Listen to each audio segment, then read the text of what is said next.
CM sir, உங்களுக்கு ஏதாவது இந்த பழி வாங்கணும் அப்படின்ற எண்ணம் ஏதாவது இருந்துச்சுன்னா என்ன வேணாலும் பண்ணுங்கள்.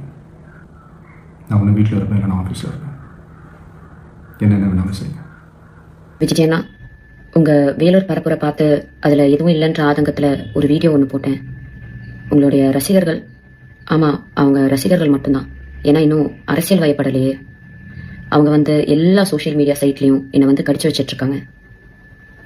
இந்த மைனர் பசங்கக்கிட்ட இருக்கிறது முக்கால்வாசி என்னமோ ஃபேக் ப்ரொஃபைல் மட்டும்தான். அதை வச்சு தான் என்னை மிரட்டிட்டும் இருக்காங்க. அதுக்காக பயந்து நான் அந்த வீடியோவை டிலீட் பண்ணவும் மாட்டேன், என் கருத்துக்கள்லேருந்து பின்வாங்கவும் மாட்டேன். என்னை மிரட்டினா பரவாயில்ல, ஆனால் என்னை சார்ந்தவங்களையும் மிரட்டுறனால இதை சொல்ல வேண்டிய கட்டாயத்தில் இருக்கேன். விஜயண்ணா, உங்களுக்கு என்ன பழி வாங்கணும்னா நான் என் வீட்டில் இருப்பேன், இல்லைனா என் ஆஃபீஸில் இருப்பேன். என்ன வேணாலும் பண்ணுங்கள், ஆனால் அவங்கள விட்டுருங்க. ஓ, நீங்கள் பனையூரை விட்டு வெளியே வர மாட்டீங்கல்ல? நான் இன்னும் உயிரோடு தான் இருக்கேன். நான் வேணா பனையூர் வரேன். என்ன திட்டின மாதிரி தான், மக்களை திட்டின மாதிரிலாம் யாரையும் உள்ள இழுத்து போட மாட்டேன். ஒரு பெண்ணுக்கு சோஷியல் மீடியாவில் முக்கியமாக எவ்வளோ மரியாதையும் எவ்வளோ மதிப்பும் எவ்வளோ பாதுகாப்பும் உங்கள் ரசிகர்கள் மத்தியில் இருக்குன்றத அந்த வீடியோ கீழே இருக்க கமெண்ட் செக்ஷனை டைம் இருந்தால் படிச்சு பாருங்கள்.